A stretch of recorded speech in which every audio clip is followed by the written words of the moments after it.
Hello everyone, I am Dr. Indrajit Kumar Tiwari, Head Gastrocritical Care and Liver Transplant Unit, Apollo Multi Speciality Hospital, Kolkata।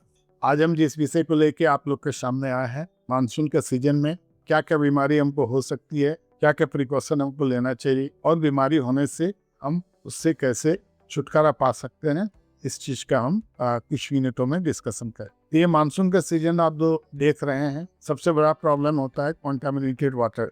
बहुत सारे water जो हमारे supply water body हैं उसमें contamination होता है, जिससे कि water borne disease, food and water borne disease, इनके इंसिडेंस काफ़ी बढ़ जाते हैं। हेपेटाइटिस ए, टाइफाइड, बहुत सारे और भी gastroenteritis, colitis related infection related infections है, वो बढ़ जाते हैं। उसको कंट्रोल करने के लिए हमको वाटर कंटामिनेशन से बचना है, पर्टिकुलरली इस मानसून से। दूसरी चीज़ है जो बाहर के फास्ट फूड कॉर्नर है या जो थोड़ा अनहाइजीनिक रूप में है या ठंडे खाना है, उनको अवॉइड करना है, क्योंकि ये सोर्स होता है जिससे आपको कि वो सब बीमारियाँ हो सकती हैं जो कि ओरोफिकल रूट से ट्रांसमिट होता है। पर्टिकुलरली इस सीजन में हम लोग बहुत सारे हेपेटाइटिस ए के पेशेंट देख रहे हैं।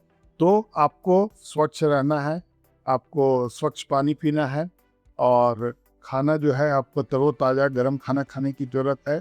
और उससे भी एक ऊपर की बात है कि आपको कुछ बीमारियों के वैक्सीन उपलब्ध है, जिसको हम लोग बोलते हैं वैक्सीन प्रिवेंटेबल डिजीज़, जिसको वैक्सीन लेने से उसकी इंटेंसिटी कम होता है या नहीं होता है, वो वैक्सीन आपको लेना है। जैसे कि आपको हेपेटाइटिस ए का वैक्सीन, ये क्या है कि बच्चे का एजुकेशन शेड्यूल में होता है, तो बड़े लोग भी इनको ले सकते हैं। 2 डोज का शेड्यूल है, उससे हेपेटाइटिस ए होने का जो कि ओरोफिकल रूट से होता है उसके कम। टाइफाइड का भी वैक्सीन आता है, आप जिसको एंटीवीक फीवर बोलते हैं, इनको भी हो सकता है। और जो कॉमन है कुछ एक्यूट गैस्ट्रोएंटेरिटिस या जिसको दस्त हो रहा है, लूज मोशन है, उसमें डिहाइड्रेशन से बचना हो और ORS का सेवन करना है। और सबसे बड़ा बात है कि यदि आप डिहाइड्रेटेड हो, कुछ अनयूजुअल सिम्टम्स आ रहा है जिसमें काफ़ी वीकनेस हो रहा है, ब्लड प्रेशर फ्लक्चुएट कर रहा है, यूरिन कम हो रहा है या फीवर बहुत ज़्यादा आ रहा है, इसमें इमीडिएट मेडिकल हेल्प पर जरूरत है। इसका कोई रूटीन टेस्ट हम लोग करते हैं, इन्वेस्टिगेशन करके पता कर लेते हैं कि कोई water borne food borne disease है क्या या ज़्यादा सीरियस कुछ।